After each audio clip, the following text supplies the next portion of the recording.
Caríssimos alunos, vamos ver as hipóteses do modelo linear de regressão. Ok?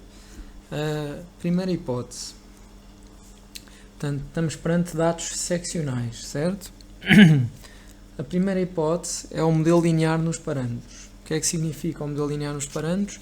Significa que o y é obtido como combinação linear entre os betas e as variáveis, ou seja, o y é beta vezes variável, mais beta vezes variável, mais beta vezes variável, e assim sucessivamente. É uma combinação linear. O que tem de ser linear são os parâmetros, que são os betas. As variáveis já não têm que ser lineares, como veem, aparece aqui uma variável ao quadrado e aqui aparece uma variável logaritmizada. Também podia aparecer uma raiz quadrada ou uma variável ao cubo, que não havia problema. O problema põe-se com situações em que as variáveis aparecem, por exemplo, no expoente, como este caso de situação. Isto é um exemplo de um modelo não linear, ok? É um modelo exponencial. A segunda hipótese é a hipótese da amostragem aleatória. É fundamental porque todos os dados seccionais assentam nesta hipótese de amostragem aleatória. A amostragem aleatória, para evitar que haja relações entre as observações que calharam na amostra, para evitar que sejam selecionados irmãos, primos, familiares. Então, qual é a consequência imediata disso? A consequência imediata é que há independência entre os resíduos das diversas observações. Portanto, as distâncias dos pontinhos à reta de regressão linear é independente uns dos outros. Portanto, essa distância é independente umas das outras. As distâncias são independentes umas das outras. Portanto, o resíduo de uma observação é independente do resíduo de outra observação. Isso traduz-se em termos de covariância. A covariância é zero, a correlação é zero. Não há qualquer relação entre os resíduos de duas observações diferentes. Ok? Terceiro. Outro muito importante. Portanto, existe uma máxima na regressão linear que nos diz que os resíduos têm que ser independentes de tudo. Ou seja, na hipótese MLR2, os resíduos são independentes uns dos outros. A hipótese MLR3 é aquela que nos garante a independência entre os erros aleatórios, ok, e as variáveis explicativas. Portanto, há diferença entre resíduo e erro aleatório. O erro aleatório, portanto, é uma variável aleatória, mas quando é concretizado, quando eu tenho um determinado valor, eu designo por resíduo.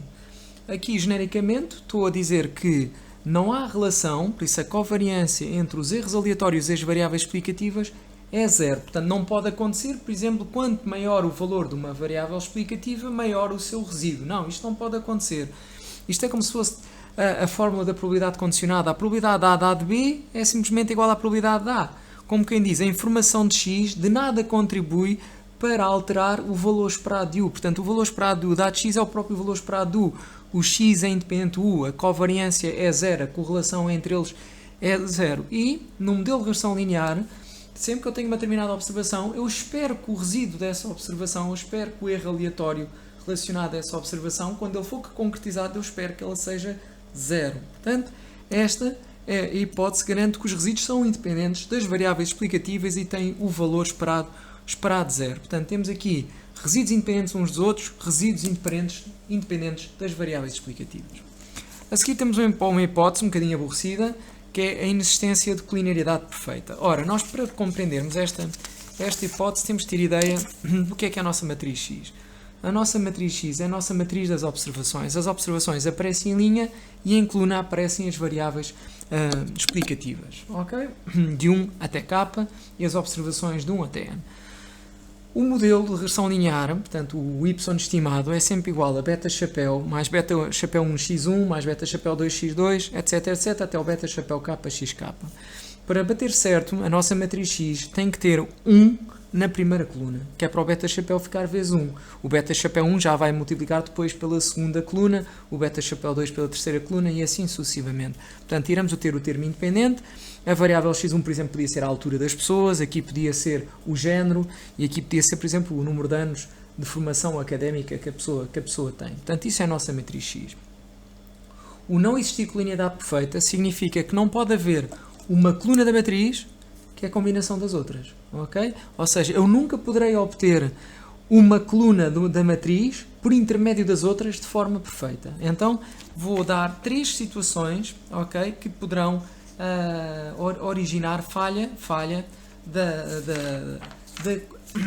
desta hipótese, ou seja, existência de colinearidade perfeita entre as variáveis. Bem, para não haver colinearidade perfeita, é necessário que a matriz x transposta x seja invertível. Isto porquê? Porque a nossa matriz x e a nossa matriz y, que acaba por ser a matriz das observações da variável dependente, ok? Imaginem que a variável dependente é o peso das pessoas. Eu estou a tentar explicar o peso das pessoas através da altura, do género, e eu disse aqui o número de anos de formação académica, não faz assim muito sentido, mas eu poderia tentar, e depois esta variável podia-se revelar que não era significativa. Ok, mas estou a tentar explicar o peso das pessoas através da altura e do género da pessoa, por exemplo. Aqui poderia ser a idade da pessoa, se calhar teria mais sentido. Para eu conseguir estimar os betas, é necessário eu ter uma matriz invertível. Ora, a matriz x transposta x só é invertível se não existir colinearidade perfeita. Se existir colinearidade perfeita, então ela não se consegue obter e eu não consigo estimar os betas. Portanto, esta fórmula que aqui está é o estimador dos mínimos quadrados, ou seja, o ordinary least squares. Ora, cá está a inversa que é necessário ter. Ora, quando é que uma matriz não tem inversa? Portanto, a matriz x transposta x não tem inversa quando, por exemplo, uma variável for combinação perfeita das outras, ok? Por exemplo, eu estava a estudar o comportamento dos países e estou a analisar, portanto, uma das observações que eu fiz foi sobre o número de homens que o país tem, o número de mulheres e o número total de pessoas. Ora, o x1 era o número de homens, x1 o número de mulheres e o x3 o número total de pessoas. Se eu cometer o erro de entrar com estas 3 variáveis na matriz, o que acontece é que o x3, que é o número total de pessoas, é o número de homens mais o número de mulheres.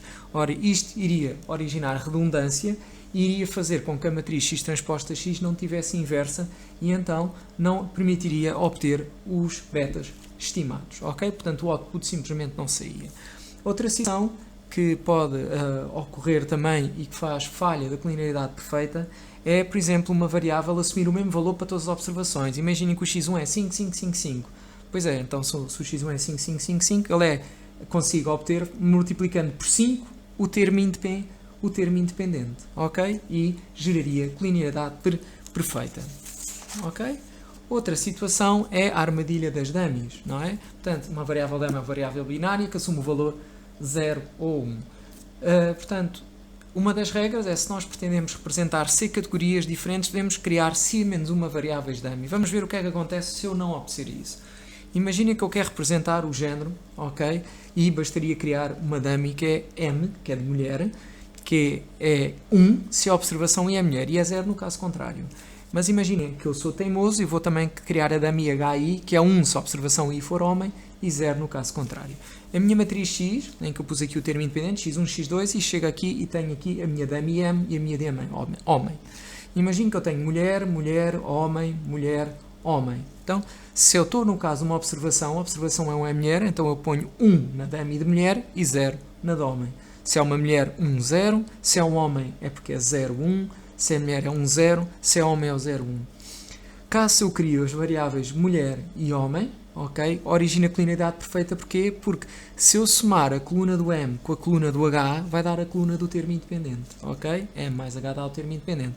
Então, isto gera colinearidade perfeita, porque a soma duas colunas da matriz dá de forma perfeita outra coluna da minha matriz. Portanto, a solução nesta situação é elimino uma das dummies, criando então um tal grupo base, ok? Portanto, o grupo base é o grupo que corresponde às dummies iguais a 0, portanto, é o grupo que não aparece, ao fim e ao cabo, na matriz X e que não aparece na regressão, por ser base, todas as dummies iguais a 0, portanto, neste caso só temos uma dummy que é o M, se o M for 0, fica o grupo base que é ser homem, ok? Outra hipótese de resolver o problema era eliminar o termo independente, pois se eu eliminasse o termo independente já ficava com duas colunas independentes e não tinha a tal coluna que era a soma das duas, e isto faz com que deixe de ter grupo base, o que é pouco aconselhável, porque o grupo base normalmente é o grupo com o qual nós conseguimos fazer comparações rápidas. Sempre que há um grupo base, todas as interpretações, portanto, são em comparação com o grupo base. Se eu deixo de ter grupo base, eu deixo de poder fazer comparações rápidas com esse grupo. Um exemplo de 3 situações: jovem, adulto, idoso, ok?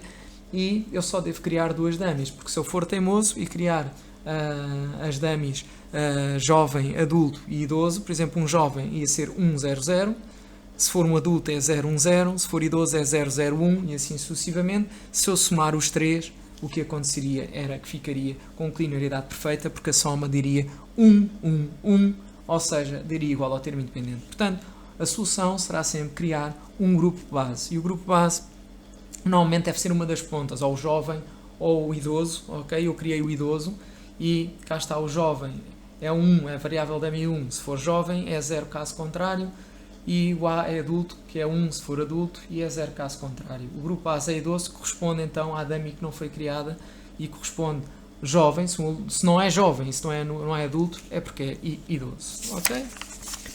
Sim, senhor. Agora, um exemplo de linearidade perfeita na nossa matriz era um exemplo, por exemplo, em que eu tinha 1, 2, 2, 4, ou seja, tenho esta coluna é o dobro desta, ok? E imaginem que supostamente isto era já a nossa matriz X transposta X, ok? A matriz X transposta X é sempre uma matriz quadrada e é sensível se houver uma coluna que for combinação linear de outra. O que vai acontecer é que ela não vai ter inversa. Quem se lembra dos determinantes das matrizes, era uma das formas de nós vermos rapidamente se a matriz tinha inversa. A matriz tinha inversa se o determinante fosse diferente de 0. Mas reparem bem, 1 vezes 4 menos 2 vezes 2, que é o cálculo do determinante da matriz, dá igual a 0. Quer dizer que a matriz não admite inversa, ok? Então não era possível, ok, estimar os betas. A hipótese 5 é a hipótese da homocedasticidade, homogeneidade de variâncias, e tem a ver com o comportamento também dos erros aleatórios, que eu quero que a variância seja constante. Ou seja, um modelo bom é um modelo que, apesar do x ir aumentando, ok, a variabilidade dos pontinhos, a distância dos pontinhos à reta, a sua variabilidade, ela é constante. Portanto, ela não vai aumentar com o x, é sempre a mesma, ok? Variância constante. Este é um modelo mau. Por vezes acontece que quanto maior o valor das variáveis explicativas, maior as distâncias dos pontinhos à reta, ou seja, há uma variabilidade a aumentar, há uma forma de funil que faz com que o modelo não seja bom. A resolução deste problema, por vezes, consegue-se através de logaritmizações de variáveis, através de introdução de novas variáveis explicativas no modelo, ou então, quando já tenho todas as variáveis explicativas importantes, recorro à correção do White, que irei falar mais tarde. Portanto, há um senhor que nos disse, já tens todas as variáveis importantes para explicar o y, já não há mais nada, e tu tens conhecimento de causa, então eu dou-te uma solução para o problema, para, de facto, poderes utilizar o modelo da regressão linear. A hipótese 6, portanto, vem completar o leque das hipóteses todas e só acrescenta a normalidade, porque a hipótese 6 é os erros aleatórios têm de ter distribuição normal de média 0 e variância constante. Ora, a média 0 já vem da hipótese MLR3, que é a exogeneidade. O MLR5 já vem da hipótese MLR5, portanto, o MLR5, portanto, a parte da variância constante já vem do MLR5, e, portanto, o que acrescenta é só a distribuição normal. Ora, o que nós temos que perceber é que a distribuição normal vem dar um determinado comportamento probabilístico aos resíduos, e sendo 0 a média, quer dizer que 50% dos resíduos estão abaixo de 0, 50% estão acima de 0. Porquê? Porque os pontinhos, se eu tiver a reta de regressão linear, metade dos pontos está abaixo de 0, com um resíduo negativo, e metade dos pontos acima de 0, com um resíduo positivo. E depois o que acontece é que há muitos pontos com resíduos próximos de 0, portanto a maior parte dos pontos estão próximos da reta, mas à medida que eu me vou afastando de 0, ou seja, à medida que o resíduo vai sendo cada vez maior, quer positivo, quer negativo, eles vão aparecendo em menos frequência. Portanto, resíduos com distâncias grandes, ok, são resíduos que aparecem pouco frequentemente. Quanto mais distante de 0, em menor frequência eles ocorrem. Muito bem, vamos então ver como é que nós analisamos as hipóteses no seu conjunto, ok? É muito importante eu ter ideia de como as hipóteses aparecem no seu conjunto, porque o meu output vai ter sempre uma coluna onde eu ponho as minhas variáveis, vai ter a coluna dos coeficientes, a coluna do desvio padrão, que é o standard error, e a coluna do t estatístico e do seu p-value, ok? Então, as primeiras hipóteses prendem-se com a confiança que eu tenho nos beta-chapéus. Eles são centrados e para isso eu preciso verificar as hipóteses 1, 2, 3 e 4. E os betas são centrados. Portanto, o estimador o estimador dos mínimos quadrados é centrado, ou seja, não é enviesado e exige a verificação das 4 hipóteses do modelo de regressão linear. Se por acaso também se verifica a hipótese 5, que é o oposto da hipótese da homogeneidade de variâncias, tem a ver com a variância, eu também já posso acreditar nos desvios padrões. É o teorema de Gauss-Markov e garante então que os betas estimados, que estão aqui assim, são os mais eficientes. Eles dizem-se porque são os melhores de todos, são aqueles que têm variância mínima, quer dizer que os desvios padrões são os mínimos que são possíveis de atingir. Portanto, BLUE significa Best Linear Unbiased Estimators e de facto verificam-se quando se verifica as 5 hipóteses, que é o teorema de Gauss-Markov. Desculpa. Quando se verifica a 6ª hipótese, então toda esta parte, que é a parte de inferência estatística, os testes T, os p-values, eles são válidos. Então, a hipótese 6 é que vem dar o comportamento probabilístico necessário para, de facto, nós podemos fazer os testes T, os testes F, os intervalos de confiança. Por fim, então, aquela situação de, muitas vezes, infelizmente, uma das hipóteses que mais falha é a hipótese da homogeneidade de variâncias, e se nós já tentámos incluir no modelo todas as variáveis explicativas que são importantes, só podemos recorrer de facto, ao estimador White. Imagina, já logaritmizámos as variáveis, que é outra forma de nós resolvermos este problema ou tentar resolver, ok? A variância normalmente fica mais pequena, ok? Há um controle sobre o tamanho dos números, por assim dizer, e então ao logaritmizar a variável y, muitas vezes conseguimos controlar a variabilidade do erro, passando a ser muito mais pequena, mas muitas vezes mesmo logaritmizando não é possível, e então por vezes a hipótese MLR5 falha, tendo de se efetuar a chamada correção do White. Então nós sabemos que a correção do White foi feita quando aparece no output do género Robust Standard Errors, ou a expressão Standard Errors are heterostochastic consistent, ou seja, isto é, ao fim e ao cabo, a correção do White. Portanto, nós não precisamos de saber como se faz a correção do White, precisamos de saber que os softwares de estatística têm esta hipótese de nós colocarmos um certezinho ou um pontinho a dizer, olha, faz-me a correção do White, corrige-me os desvios padrões para eu poder fazer a inferência estatística. É isso mesmo. Após a correção do White, que vai ter impacto só a partir dos desvios padrões para a frente, porque ele não tem qualquer impacto. Reparem, tem a ver com o MLR5. O MLR5 não tem nada a ver com estas 4 hipóteses iniciais. Portanto, quando falha a homogeneidade de variâncias, os betas chapéus continuam os mesmos. Quando eu faço a correção do White, eles são os mesmos. Só vai ter influência a partir dos desvios padrões. Então, sempre que falha, os desvios padrões são corrigidos. Normalmente, eles ficam maiores, mas não é regra. Podem ficar mais pequenos. Geralmente ficam maiores, ok? E após a correção, o estimador dos betas já não é o mais eficiente, apesar de continuar centrado. Não se esqueçam que a centragem tem a ver com as 4 primeiras e não com esta. Mesmo que esta falha continue centrado, vai ter impacto é na falha, ou seja, daí do teorema de Gauss-Markov, não é válido, não é? Ao fim e ao cabo, eles deixam de ser blue, deixam de ser os mais eficientes, os desvios padrões deixam de ser mínimos. Então, após a correção, o estimador dos betas continua centrado, mas já não é o mais eficiente.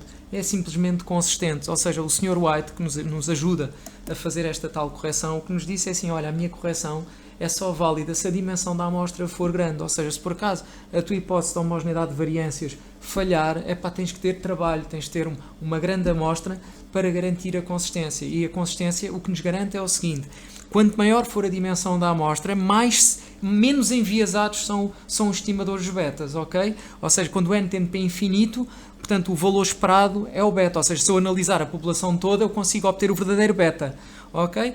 Ou seja, à medida que a dimensão aumenta, eu cada vez estou mais próximo dos verdadeiros valores. E a variância vai diminuindo. À medida que a dimensão da amostra aumenta, também a variância vai ficando cada vez mais pequena, ou seja, à medida que a dimensão da amostra aumenta, os desvios padrões vão diminuindo também. Pronto, e é isto aqui, são as várias hipóteses do modelo de regressão linear. Temos que saber muito bem, espero que tenha com este vídeo vos ajudado. Se falei um bocadinho mais depressa do que devia, peço desculpa, mas vocês podem parar, andar para trás, para a frente e pronto, espero que tenham contribuído para uma melhor percepção desta matéria. Muito obrigado, vos desejo bom estudo e corra tudo bem. Licença.